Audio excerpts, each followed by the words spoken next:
तो hello my dear students. तो हम इस कार्बन एंड कंपाउंड की सीरीज में ये लेक्चर नंबर 2 रिकॉर्ड कर रहे हैं। आप देखिए हमने क्या किया था पीछे वाले लेक्चर में, कार्बन के टॉपिक्स को जो इस चैप्टर में हमें डील करने हैं वो हमने अच्छे से देखे थे। उसके बाद फिर हमने कार्बन की कुछ बेसिक फीचर्स को भी देखा था और उसके बाद फिर हमने देखा था कार्बन किस किस फेजेस में हमारी अर्थ पर पाया जाता है। इन सब तमाम चीज़ों को देखने के बाद हम लोगों ने क्या किया था, कार्बन के एलोट्रोप्स की बात की थी। और अगर आप मेरे इस वीडियो को अच्छे से समझना चाहते हैं तो मेरी आपसे सलाह होगी कि आप मेरे पीछे वाले लेक्चर को ज़रूर देखें ताकि आपके कॉन्सेप्ट बहुत मजबूत बने। तो पीछे मैंने आपको बताया था कि मैं आपको क्या कराऊंगा कि आपकी दोस्ती कार्बन के साथ करा दूंगा। बेसिकली कार्बन आपकी चारों तरफ दिख रहा है, आप उसको समझ नहीं पा रहे हैं। ठीक है, तो हम क्या कर रहे हैं यहाँ पर, अब उसी सीरीज को आगे कर रहे हैं और यहाँ पर मैं आपको कोवेलेंट बॉन्डिंग के बारे में बताऊंगा। आपकी एनसीईआरटी क्लास 10th में कोवेलेंट बॉन्डिंग के ऊपर कुछ चीज़ों को डिफाइन किया गया है, जैसे H2 का फॉर्मेशन आया है, O2 का फॉर्मेशन आया है, N2 का फॉर्मेशन आया है, S8 का फॉर्मेशन आया है, अमोनिया का फॉर्मेशन आया है, H2O यानी वाटर मॉलिक्यूल का फॉर्मेशन आया है, Cl2 का फॉर्मेशन आया है। इन सब चीज़ों के ऊपर क्वेश्चन कहीं ना कहीं PYQ में पूछे गए हैं, तो मैं आपको ये कोशिश करूंगा कि कोवेलेंट बॉन्डिंग यहाँ पर आपको बहुत अच्छे से समझाऊं। तो हम बात करें यहाँ पर अगर कोवेलेंट बॉन्ड की, तो कोवेलेंट बॉन्ड बेटा होता क्या है, देखिएगा समझने यहाँ पर बात को कोशिश करना समझने की। दी कोवेलेंट बॉन्ड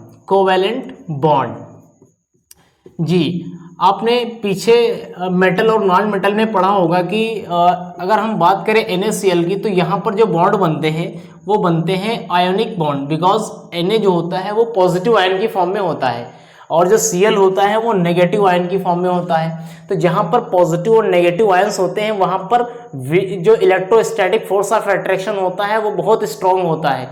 इस फोर्स ऑफ अट्रैक्शन की वजह से क्या बनते हैं, यहाँ पर आयोनिक बॉन्ड बनते हैं, बहुत स्ट्रॉन्ग होते हैं ये बॉन्ड। ठीक है, ये आपने शायद पढ़ लिया हो मेटल और नॉन मेटल में, अगर नहीं पढ़ा है तो मैं उसके लिए भी अपने एक सीरीज को तैयार करूंगा। लेकिन फिलहाल मैंने सोचा कि कार्बन एंड कंपाउंड में कहीं ना कहीं बच्चों को पैनिक रहता है, तो सबसे पहले मैं इसी सीरीज को स्टार्ट करूं। और मेरा यह प्रॉमिस है आपसे, कौन पढ़ा रहा है ये मैटर नहीं करता, क्या पढ़ा रहा है ये मैटर करता है। आप देखिए, आप मेरे इन लेक्चर्स को देखने के बाद रियलाइज करेंगे कि एनसीईआरटी आपको 100% कैसे समझ में आ रही है।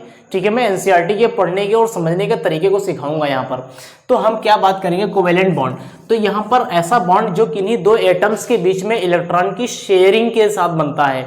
ओके, यानी दो एटम्स जो हैं वो इलेक्ट्रॉन की आपस में शेयरिंग करें और एक कोवेलेंट बॉन्ड तैयार करें। ठीक है ना, तो हम यहाँ पर बात करेंगे the bond make between two elements by sharing of electrons. किन्हीं दो एलिमेंट्स के बीच में अगर इलेक्ट्रॉन की शेयरिंग से कोई बॉन्ड बन रहा है तो इसको हम लोग क्या कहते हैं, कोवेलेंट बॉन्ड। तो यहाँ पर बात यह है कि भाई how any element share their electron, कोई एलिमेंट अपने इलेक्ट्रॉन को शेयर क्यों करता है, इसके बारे में कौशल और लेविस ने एक कॉन्सेप्ट अपनी बताई थी। वो क्या बताया था कि अगर हम देखें कि कोई भी एटम जो होता है उसके अंदर बेसिकली दो चीजें होती हैं, एक इसका न्यूक्लियस होता है, ओके, दूसरे इसकी आउटर शेल होती हैं। यह हम कहेंगे जो अराउंड जी शेल्स अराउंड न्यूक्लियस के चारों तरफ, अराउंड न्यूक्लियस, ओके, न्यूक्लियस के चारों तरफ शेल्स होती हैं। अगर हम बात करें, न्यूक्लियस जो होता है ये पॉजिटिवली चार्ज होता है और फिर ये पहली शेल, ये दूसरी शेल, ये तीसरी शेल, इस तरीके से शेल्स होती हैं।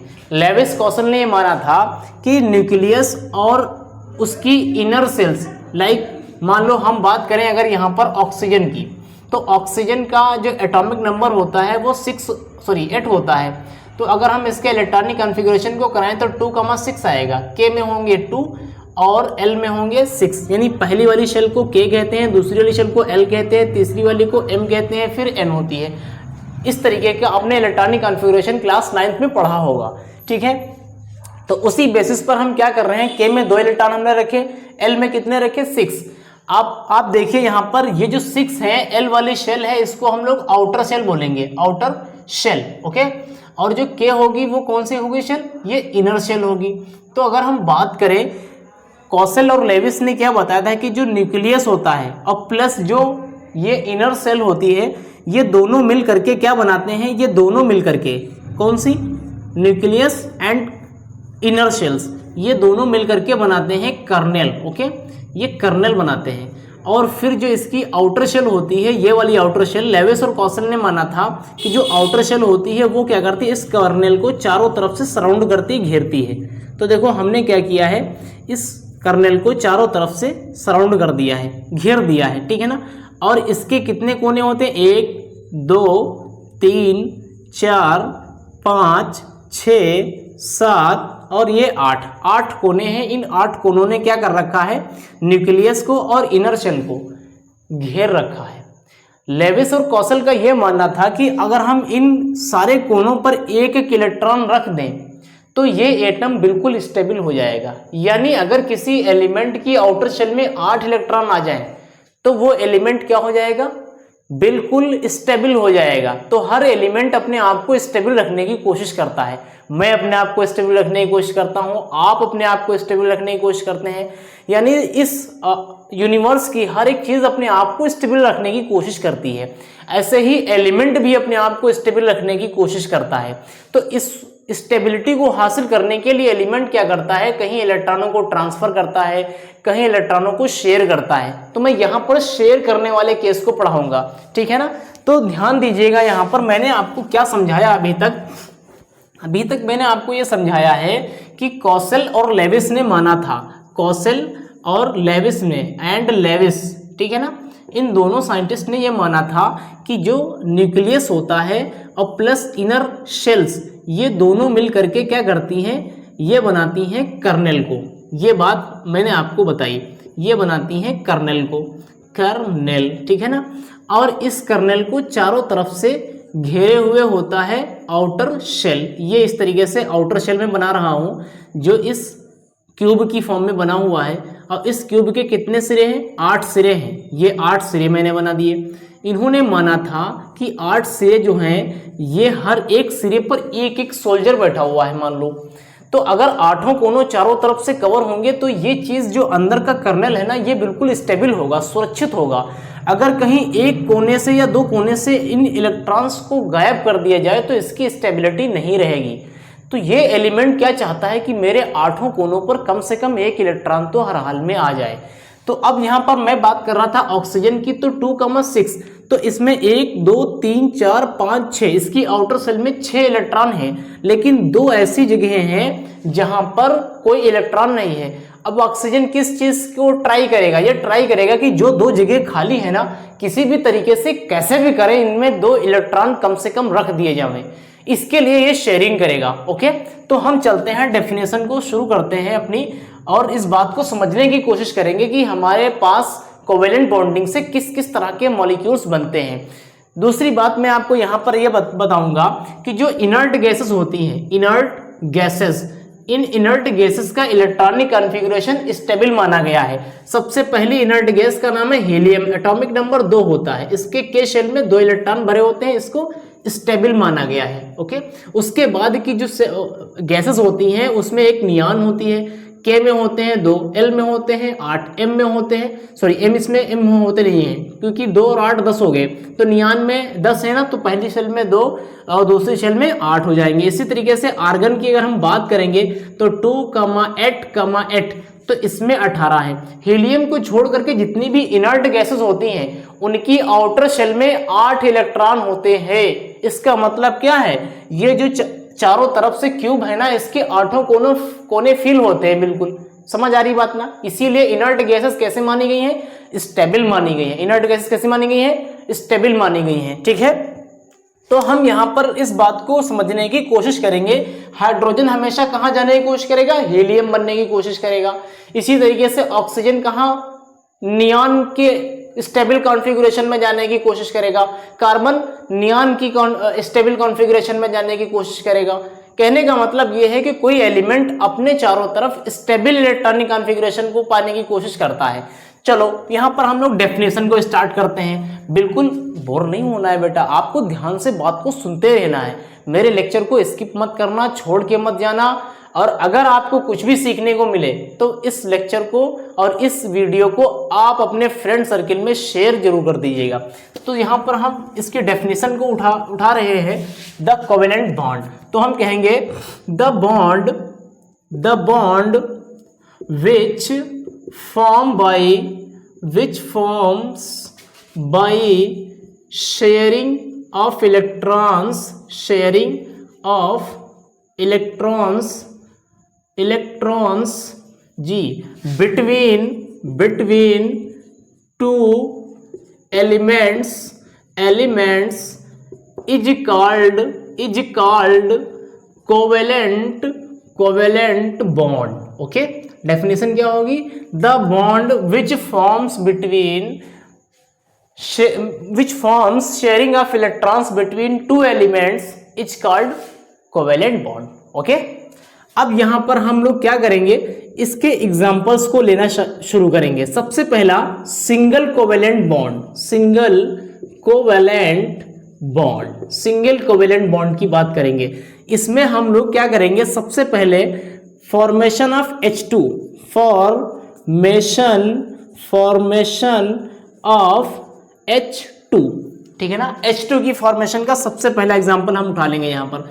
अब देखिएगा, अगर हम H2 की बात करें तो हाइड्रोजन का इलेक्ट्रॉनिक कॉन्फ़िगरेशन कैसा होता है, K वाली शेल में एक इलेक्ट्रॉन हो जाएगा. अब एटम को हम लोग स्फेरिकल दिखाते हैं, तो ये हाइड्रोजन है और इसका जो आउटर इलेक्ट्रॉन है वो 1 है. ये इस तरीके से मैंने 1 दिखाया. दूसरा हाइड्रोजन है हमारे पास, इसके पास भी आउटर इलेक्ट्रॉन क्या है, 1 है. मैं H2 को बना रहा हूं यहां पर. तो अब देखो, इस H के पास एक है, इस H के पास एक इलेक्ट्रॉन है. ये आपस में मशवरा करेंगे, आपस में बात करेंगे, यार देखो ना, एक मेरे पास है, एक आपके पास है, ऐसा करो हम लोग आपस में शेयरिंग करें, साझा करें, जिससे हमारे 2 हो जाएंगे इलेक्ट्रॉन. वो दोनों इलेक्ट्रॉन तुम्हारे लिए भी काम करेंगे और मेरे लिए भी काम करेंगे. समझ आ रही बात ना. तो ये आपस में थोड़ी सी दोस्ती करेंगे और ये कोशिश करेंगे कि हमारे बीच क्या बने, शेयरिंग की वजह से एक बॉन्ड बन जाए, ताकि हम आपस में लिंक हो जाएं और स्टेबल हो जाएं. तो सुनना ध्यान से, जब ये एटम्स आपस में बॉन्ड बनाएंगे ना, तो क्या होगा कि ये हाइड्रोजन इस हाइड्रोजन के ऊपर ओवरलैप कर जाएगा. जब ये ओवरलैप करेगा तो इनके बीच कौन सा बॉन्ड बनेगा, कोवेलेंट बॉन्ड बनेगा. जरा ध्यान से देखिएगा. तो नेक्स्ट जो स्टेप आएगा उसमें ये वाला हाइड्रोजन एटम, इसका ये एक इलेक्ट्रॉन है, मैं हाइड्रोजन को दिखा रहा हूं. दूसरा हाइड्रोजन एटम ये है, इसका ये एक इलेक्ट्रॉन है. तो मैंने क्या किया है, इन इलेक्ट्रॉनों को डॉट के साथ रिप्रेजेंट किया है. और जब ये शेयरिंग करेंगे ना, तो एक एटम दूसरे एटम पर थोड़ा सा चढ़ जाएगा, ओवरलैप कर जाएगा, ठीक है ना. तो यहां पर देखो, एक एटम दूसरे एटम पर थोड़ा सा चढ़ गया है. और ये जो 2 इलेक्ट्रॉन है, मैं इन दोनों इलेक्ट्रॉनों को एक सिंगल लाइन से शो करूंगा, ठीक है ना. तो आप जरा ध्यान से देखिएगा, मैं इसी चीज को आगे रिप्रेजेंट करूंगा. H single bond H. यहां पर आपसे कोवेलेंट बॉन्ड का नंबर भी पूछ सकता है. तो अगर आपसे पूछे जाए number of covalent bond in H2, number of covalent bond is equal to 1. H2 में कोवेलेंट बॉन्ड 1 होता है, ठीक है ना. आप इस चीज को नोट कर लो, उसके बाद फिर मैं बात करूंगा Cl2 के फॉर्मेशन की. नोट कर लीजिए, ठीक है, स्क्रीनशॉट ले लीजिए. अब हम बात करेंगे क्या है कि फॉर्मेशन ऑफ Cl2 गैस की फॉर्मेशन करेंगे यहां पर. तो आप बहुत ध्यान से देखना, मैं आपको एक एक करके हर एक एग्जांपल माइंड में सेट करने वाला हूं. दूसरा क्या है, फॉर्मेशन ऑफ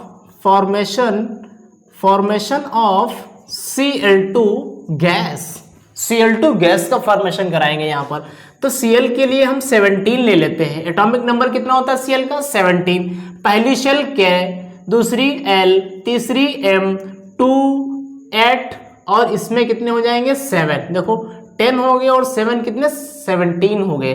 अब आप बताओ कि कौशल और लेविस के हिसाब से कर्नेल के चारों तरफ जो क्यूब होगा, उस क्यूब में 7 ऐसे इंड होंगे जहां पर इलेक्ट्रॉन फिल होंगे. 1 2 3 4 5 एंड 6 इलेक्ट्रॉन फिल होंगे, और एक इंड ऐसा होगा जो खाली होगा. क्या करेगा, क्लोरीन कहेगा ठीक है ऐसे रहेंगे ना. ये क्या करेगा, उस एक की कमी को पूरा करने के लिए दूसरे क्लोरीन से क्या करेगा, शेयरिंग करेगा. अब जरा ध्यान से देखो, यहां पर कितनी क्लोरीन है, 2 क्लोरीन है. तो मैं पहली क्लोरीन को यहां पर बनाऊंगा. देखिए सबसे पहले ध्यान दीजिएगा, पहली क्लोरीन और ये दूसरी क्लोरीन. तो इन क्लोरीन को मैं यहां पर स्फेरिकल शेप दे रहा हूं. तो 1 2 3 4 5 6 7 ये वैलेंस इलेक्ट्रॉन है, ये वाले लास्ट वाले इलेक्ट्रॉन. 1 2 3 4 5 6 7. अब ये क्या करेंगे, देखो ये कहेगा क्लोरीन, इस क्लोरीन से देखना तेरे पास भी एक कम, मेरे पास भी एक कम, ऐसा करते हैं, आपस में एक इलेक्ट्रॉन की शेयरिंग करते हैं, तेरा भी काम बन जाएगा, अपना भी काम बन जाएगा। तो इस बात को ये पसंद करता है, क्लोरीन दोनों आपस में क्या करते हैं, ओवरलैप करते हैं। तो जो ही ओवरलैप करते हैं, ये Cl का इलेक्ट्रॉन इस वाली Cl का और ये इस दूसरी Cl का इलेक्ट्रॉन ये आपस में शेयर हो जाता है, और ये Cl क्या करती हैं, इनके एटम्स आपस में एक दूसरे पर ओवरलैप करने लगते हैं। ये है शेयरिंग दिखाई जा रही है। यहाँ पर क्या दिखाई जा रही है, ये शेयरिंग दिखाई जा रही है। थोड़ा सा मैं बड़ा करूंगा इसके एटम को, ये शेयरिंग दिखाई जा रही है, ठीक है ना। तो ये शेयरिंग हो गई। उसके बाद अगर मैं इसी चीज को रिप्रेजेंट करूं तो Cl में ये इसके साथ जो दो बॉन्ड होते हैं, मैं उनको सिंगल लाइन से दिखाता हूं। इन दो बॉन्ड को सिंगल लाइन से दिखा दिया। अब गिन लीजिए जरा, 2 2 4 2 6 और 2 ये 8, 2 2 4 2 6 और 2 ये 8, यानी इसके पास भी 8 है, इसके पास भी 8 है, इसका भी काम है, इसका भी काम है। तो कहेंगे यार बड़े ठाठ है, आपके पास भी 8 है, मेरे पास भी 8 है, बड़े ठाठ है। तो यहां पर देखना है जरा ध्यान से कि ये भी बैलेंस हो चुका है, ये भी बैलेंस हो चुका है। अब जो इलेक्ट्रॉन बॉन्ड नहीं बना रहे हैं, यानी पार्टिसिपेट नहीं हुए बॉन्ड बनाने में, उनको मैं रिप्रेजेंट कर दूंगा। ये 2 इलेक्ट्रॉन, ये 2 इलेक्ट्रॉन, ये 2 इलेक्ट्रॉन, इसके पास ये 2 इलेक्ट्रॉन, ये जोड़े में है। पता है इनको क्या कहते हैं, इनको कहते हैं लोन पेयर ऑफ इलेक्ट्रॉन्स। इनका नाम क्या होता है, lone pair of electrons. Okay, और यहां पर कोवेलेंट बॉन्ड का नंबर कितना है, number of covalent bond, number of covalent bond यहां पर भी निकल के आया है 1। ओके, ये भी सिंगल बॉन्ड है, तो आप इसको भी नोट कर लो। उसके बाद मैं करूंगा फॉर्मेशन ऑफ H2O का फॉर्मेशन यहां पर कराऊंगा, नोट कर लीजिएगा। तो 1 2 3, ठीक है। तो formation of H2O, formation of H2O यानी वाटर के फॉर्मेशन में यहां पर आपको करके दिखाऊंगा। तो आप इस चीज को ध्यान रखिएगा, इस चीज को, ये चीज जो मैंने यहां पर रिप्रेजेंट कर दी ना, ये आप इसको ध्यान रखिएगा कि हर एलिमेंट जो कहीं नियर है, किसके पास, हेलियम या बनने की कोशिश, नियान बनने की कोशिश कर रहा है या आर्गन बनने की कोशिश कर रहा है, वो अपने इस ऑक्टेट को पूरा करेगा। इसको हम लोग ऑक्टेट रूल कहते हैं। जरा देखिए ध्यान से, ऑक्सीजन को ले लो, एटॉमिक नंबर 8 होगा, K और L 2,6 ये होगा, ठीक है। अब बताओ जरा, इस ऑक्सीजन को अपना ऑक्टेट कंप्लीट करने के लिए, देखो इसके पास 2 एंड खाली है ना, तो ये क्या करेगा, 2 इलेक्ट्रॉनों को किसी भी तरीके से शेयर करेगा। अब जरा ध्यान दो इसमें पिक्चर को, ये ऑक्सीजन हमारे पास है, ये ऑक्सीजन है, 1 2 3 4 5 6, ये आउटर इलेक्ट्रॉन हो गए इसके, ये आउटर इलेक्ट्रॉन हो गए। अब इसके करीब में एक हाइड्रोजन ये है, इसके पास एक सिंगल इलेक्ट्रॉन मैंने स्टार से शो कर दिया। दूसरा ये हाइड्रोजन, इसके पास भी मैंने इलेक्ट्रॉन को स्टार से शो कर दिया। ध्यान रखना, इलेक्ट्रॉन को या तो डॉट से शो करेंगे या तो स्टार से शो करेंगे। अब क्या होगा, ये हाइड्रोजन कहेगा यार मेरे को 1 की जरूरत, ये कहेगा मेरे को भी 1 की जरूरत, ऑक्सीजन कहेगा मेरे को 2 की जरूरत। ये तीनों आपस में इस बात को तय करेंगे कि ऑक्सीजन कहेगा जरा तुम मुझसे बॉन्डिंग करो, शेयरिंग करो, तुम भी मुझसे शेयरिंग करो, तुम्हारा भी काम मेरे इस इलेक्ट्रॉन से बन जाएगा, मेरा काम तुम्हारे इस इलेक्ट्रॉन से बन जाएगा। अब होगा क्या, ये जब शेयरिंग करेंगे एक दूसरे पर ओवरलैप कर जाएंगे। जरा ध्यान देना, इसमें एक ऑक्सीजन का इलेक्ट्रॉन, ये दूसरा ये इलेक्ट्रॉन, और ये 2 इलेक्ट्रॉन यहाँ पर ये लगे हुए हैं, और ये वाला हाइड्रोजन इसके साथ शेयरिंग कर रहा है, स्टार वाला मैंने दिखा दिया। ये हाइड्रोजन दूसरा है, शेयरिंग कर रहा है, ये स्टार वाला इलेक्ट्रॉन मैंने दिखा दिया। अब जरा बताओ, 2 2 4 2 6 2 8, ऑक्सीजन का काम हो गया, हीलियम बन चुका है, हाइड्रोजन देखो, हाइड्रोजन के पास 2, इसके पास भी 2। तो क्या मैं इस चीज को ऐसे रिप्रेजेंट कर सकता हूँ, H ये ऑक्सीजन के साथ सिंगल बॉन्ड से और ये जुड़ा हुआ है, इस ऑक्सीजन के पास ये 2 इलेक्ट्रॉन ऐसे हैं जो किसी से बॉन्ड नहीं बना रहे हैं। नंबर ऑफ कोवेलेंट बॉन्ड अगर आपसे पूछा जाए तो कोवेलेंट बॉन्ड का नंबर कितना निकल के आ रहा है, 2 निकल के आ रहा है। तो ये वाटर का स्ट्रक्चर हो गया, नोट कर लो। उसके बाद हम बात करेंगे अमोनिया के फॉर्मेशन की, ठीक है ना। Structure of ammonia, structure of ammonia NH3। तो हम अगर NH3 की बात करें तो नाइट्रोजन यहाँ पर इसका जो एटॉमिक नंबर होता है वो 7 होता है।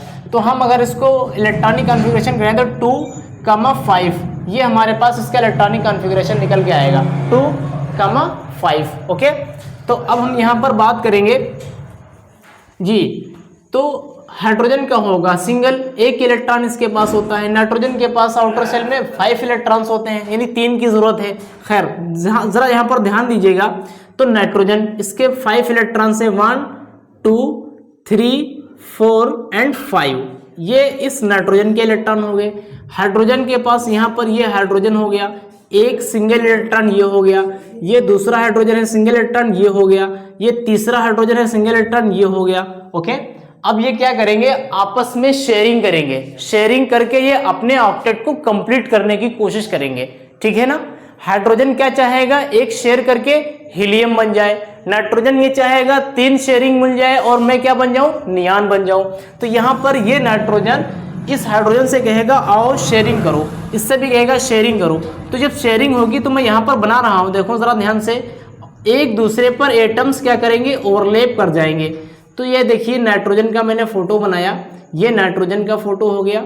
अब इसके करीब में ये वाला हाइड्रोजन एक हो गया, ये वाला हाइड्रोजन जिसके ऊपर ओवरलैप करेगा, एक हाइड्रोजन ये, दूसरा हाइड्रोजन हमारे पास ये हो जाएगा ये वाला, और तीसरा इस हाइड्रोजन का ये वाला इलेक्ट्रॉन। ओके, और ये नाइट्रोजन का इलेक्ट्रॉन, इस हाइड्रोजन का ये इलेक्ट्रॉन, और ये इस नाइट्रोजन का इलेक्ट्रॉन, और मेरे पास दूसरा हाइड्रोजन यहाँ पर इससे आ चुका होगा। अब जरा ध्यान दो, 2 2 4 2 6 2 8, इस नाइट्रोजन के 8 पूरे हो गए। इसके पास हीलियम है, इसके पास हीलियम बन चुका है, यानी ये भी बैलेंस हो गया। अगर मैं इसी चीज को दिखाना चाहूंगा तो नाइट्रोजन, ये आपके पास 2 इलेक्ट्रॉन जो बॉन्ड बनाने में पार्टिसिपेट नहीं हुए हैं। उसके बाद फिर क्या होगा, ये हाइड्रोजन, ये हाइड्रोजन और ये हाइड्रोजन। यहाँ पर अगर आपसे नंबर ऑफ कोवेलेंट बॉन्ड पूछा जाए तो कितना होगा, बहुत ध्यान से देखिएगा, 1 2 3, तो नंबर ऑफ कोवेलेंट बॉन्ड यहाँ पर आएंगे 3। ओके, इस चीज को भी नोट कर लीजिए, स्क्रीनशॉट ले लीजिए। उसके बाद मैं आपसे बात करूंगा S8 का फॉर्मेशन कैसे होता है, सल्फर 8 का। ये आपकी टेक्स्ट बुक में क्वेश्चन दिया हुआ है, आप अपनी एनसीईआरटी को अपने पास लेकर के बैठे ताकि आपको आइडिया हो सके कि सर आपको कितना एनसीईआरटी कवर करा रहे हैं, ठीक है। तो जरा हम ध्यान देंगे यहाँ पर formation of ji S8। Okay, S8 का फॉर्मेशन कैसे होता है, सल्फर 8 का। पता है इसकी स्ट्रक्चर को हम लोग क्या कहते हैं, क्राउन शेप स्ट्रक्चर, यानी ताज मुकुट की तरीके से संरचना बनती है इसकी। तो अगर हम बात करेंगे सल्फर की तो 16 होता है, तो 2 इसका एटॉमिक नंबर कितना होता है, 16, 2, 8, 6 K L एंड M। बताओ इस सल्फर को अपना ऑक्टेट पूरा करने के लिए कितने की जरूरत है, आंसर दीजिए आप, मैं सुन रहा हूं आप आंसर दीजिए। इसको 2 इलेक्ट्रॉन की जरूरत है, इसको अपना ऑक्टेट पूरा करने के लिए 2 इलेक्ट्रॉन की जरूरत है। Very good. अब बताओ जरा इस सल्फर को 2 इलेक्ट्रॉनों की जरूरत है, लिहाजा ये 2 शेयरिंग करेगा, 2 इलेक्ट्रॉनों की शेयरिंग करेगा। अब जरा ध्यान से देखिएगा, S8 है ना, बच्चे काफी कंफ्यूज होते हैं इसमें।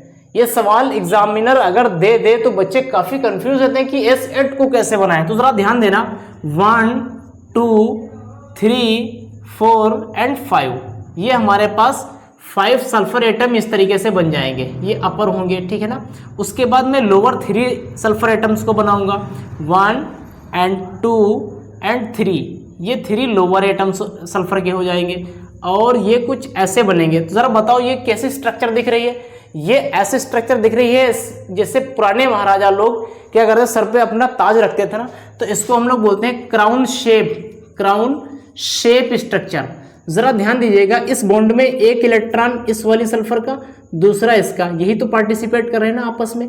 इसके पास ये वाला, और सल्फर के आउटर सेल में है कितने, 6, तो 2 ये हो गए, 2 ये हो गए, 2 ये हो गए। बताओ इसके पास 6 हो गए। ऐसे ही इसके पास आ जाओ, 2 ये हो गए, 2 ये बना दिए हमने, 2 ये बना दिए। ओके, इस सल्फर के पास आ जाओ, तो इसके पास ये 2 सल्फर के ये 2 इलेक्ट्रॉन्स, 2 ये 4 और 2 ये 6। इसके पास आ जाओ, 1 2 2 ये हो गए, 2 2 4, ठीक है ना, 6 हो गए इसके पास। फिर इसके पास आ जाओ जरा ध्यान से, तो 2 और 2 ये 4, इसके पास आ जाओ, 2 और 2 ये 4, ठीक है ना। इसके पास आ जाओ, 2 2 2 4, इसके पास आ जाओ, 2 और 2 ये 4, ठीक है ना। अब ध्यान दीजिए आप, 2 2 4 2 6 और ये 2 8, सारे सल्फर के पास 8 इलेक्ट्रॉन्स हो चुके हैं, यानी उसने अपना ये वाला जो कॉर्नर था उसने पूरा कर लिया। ये वाला जो क्यूब था ना, उसके 2 कॉर्नर खाली, 2 कोने खाली थे। इसने क्या किया, ये 6 तो पहले से थे ही, 6 इलेक्ट्रॉन पहले से थे। ओके, ये 6 इलेक्ट्रॉन पहले से थे। अब हुआ क्या, 2 कॉर्नर खाली थे, अब इन 2 कॉर्नर में शेयरिंग करके ये क्या करेगा, इलेक्ट्रॉनों को फिल कर लेगा और ये स्टेबल हो जाएगा, ठीक है ना। तो इस चीज को आप समझ पा रहे हैं, नोट कर लीजिए इसे भी। अब हम बात करेंगे डबल बॉन्ड की, ठीक है ना। जरा मैं यहां से मिटा रहा हूं, double covalent bond. Double covalent bond का एग्जांपल दिया है O2, formation of O2, formation of O2। Okay, अब इस ऑक्सीजन की बात करो, 8 है तो 2,6 K और L, बताओ कितने की जरूरत है जी, कितने की जरूरत है। मैं इसी फोटो को फिर से बना रहा हूँ, ये बाय मिस्टेक मुझसे मिट रहा है, मैं इसको यहाँ पर बना दे रहा हूँ जी, थोड़ा सा टाइम लगेगा। ये जी, ये चीज़ देखिए, तो क्या हुआ, 6 इसके कॉर्नर ऐसे हैं जहाँ पर इलेक्ट्रॉन्स मौजूद हैं, 2 कॉर्नर्स खाली है। तो अगर हम बात करें इस ऑक्सीजन की, तो ये ऑक्सीजन हमारे पास 1 2 6 को भरना है हमें, 1 2 1 2, ये ऑक्सीजन के हो गए। चलो यहाँ पर हेड पे दिखा देते हैं। इस ऑक्सीजन को देखो, इसके करीब में ये दूसरा ऑक्सीजन है, इसके पास भी ये आप इलेक्ट्रॉनिक कॉन्फ़िगरेशन कुछ ऐसा दिख रहा है। ओके, ये ऑक्सीजन और ये ऑक्सीजन दोनों आपस में मशवरा करेंगे, बात करेंगे कि देखो तुमको भी 2 की ज़रूरत है, मुझको भी 2 की ज़रूरत है, आओ आपस में शेयरिंग कर ले। अब जब शेयरिंग होगी तो एक ऑक्सीजन दूसरी ऑक्सीजन पर क्या कर जाएगा, ओवरलैप कर जाएगा। तो इस ऑक्सीजन के 2 ये इलेक्ट्रॉन 1 2, इसके भी 2 ये 1 2, और बचे हुए ये यहाँ पर हम लिख देंगे। ओके, ये हमने यहाँ पर लिख दिए। अब इसी चीज़ को अगर हम स्ट्रक्चर की फॉर्म में लेना चाहेंगे, तो जहाँ पर एक इलेक्ट्रॉन की जो जोड़े से हम एक लाइन बनाते हैं, 2 जोड़े से क्या बनेगी, 2 लाइन, इन 2 को हटाएंगे, एक लाइन, इन 2 को हटाएंगे, एक लाइन। अब इस ऑक्सीजन के पास 1 2 और ये 1 2, इस ऑक्सीजन के पास 1 2 1 2, कोवेलेंट बॉन्ड कितने, covalent bond number of covalent bond 2, ठीक है ना। तो ये डबल बॉन्ड हो गया, आप नोट कर लीजिए, उसके बाद मैं आपको ट्रिपल बॉन्ड बताऊंगा, ठीक है ना। ओके, चलिए, डबल बॉन्ड हो गया, तो triple covalent bond, triple covalent bond. तो इसमें फॉर्मेशन ऑफ N2 की बात करी जाएगी। तो देखिए N का होता है इलेक्ट्रॉनिक कॉन्फ़िगरेशन जो होता है वो 2,5 होता है। तो अगर हम बात करें नाइट्रोजन को, इसमें क्या हुआ, इसकी 3 इंड खाली पड़े हैं, तो ये 3 की शेयरिंग करना चाहेगा। तो अब हम इस नाइट्रोजन की बात करें 1 2 3 1 2, और इस नाइट्रोजन की बात करें 1 2 3 1 2, ये नाइट्रोजन एटम, ये नाइट्रोजन का एटम, ये क्या करेंगे, 3 इलेक्ट्रॉनों की आपस में शेयरिंग करेंगे। क्यों, इसके पास 5 है, इसके पास भी 5 है, 3 की शेयरिंग करेंगे, कितने हो जाएंगे, 8 हो जाएंगे। तो जरा ध्यान दीजिएगा, यहाँ पर आप लोग मेरी तरफ देखिए, आप बोर मत होइए, बिल्कुल ध्यान से देखिए आप इस चीज़ों को। मैंने क्या करा है, इसमें इनकी शेयरिंग करा दी है, 1 2 3 1 2 3, इस नाइट्रोजन की बात करो, ठीक है ना। तो ये यहाँ पर हमारे पास फॉर्मेशन कुछ ऐसी हुई है। अब हम इस नाइट्रोजन की ट्रिपल बॉन्ड में इसको चेंज कर देंगे, इलेक्ट्रॉन के एक जोड़े से एक लाइन, दूसरे जोड़े से दूसरी लाइन, तीसरे जोड़े से तीसरी लाइन, और ये यहाँ पर नाइट्रोजन कंप्लीट हो चुका है, ठीक है ना। तो हम यहाँ पर नंबर ऑफ कोवेलेंट बॉन्ड की बात करेंगे अगर, तो यहाँ पर कितना नंबर आया, 3 आया है, तो ये ट्रिपल बॉन्ड है, ठीक है ना। तो बेटा मैंने यहाँ पर कोवेलेंट बॉन्डिंग को पूरा किया है। अब मैं अगले लेक्चर में लेके आऊंगा कि बॉन्डिंग इन कार्बन एटम्स, यानी कार्बन एटम्स में किस तरीके से बॉन्डिंग होती है। इसके ऊपर सवाल कई बार पूछे गए हैं, बड़ा इंपॉर्टेंट टॉपिक है, इंतजार करना मेरे अगले लेक्चर का। तो आज के लिए बस इतना ही, तो यहीं पर अपनी क्लास को टेक ऑफ करते हैं। बेटा फिर से मेरी रिक्वेस्ट आपसे ये है कि अगर आपको मेरे इस लेक्चर से फ़ायदा हुआ हो और आपको कुछ सीखने को मिला हो और आपको सिंपल वे में चीज़ें समझ में आ रही हो, तो आप मेरे इस लेक्चर को अपने फ्रेंड सर्किल में ज़रूर शेयर कीजिएगा, इस वीडियो को शेयर कीजिएगा। ओके, तो आप अपना टाइम देने के लिए बहुत बहुत शुक्रिया, धन्यवाद। और इसी तरीके से मेरे वीडियोस को देखने के लिए आप मेरे चैनल को सब्सक्राइब करें, लाइक करें, मेरे इस वीडियो को शेयर करें। Thank you.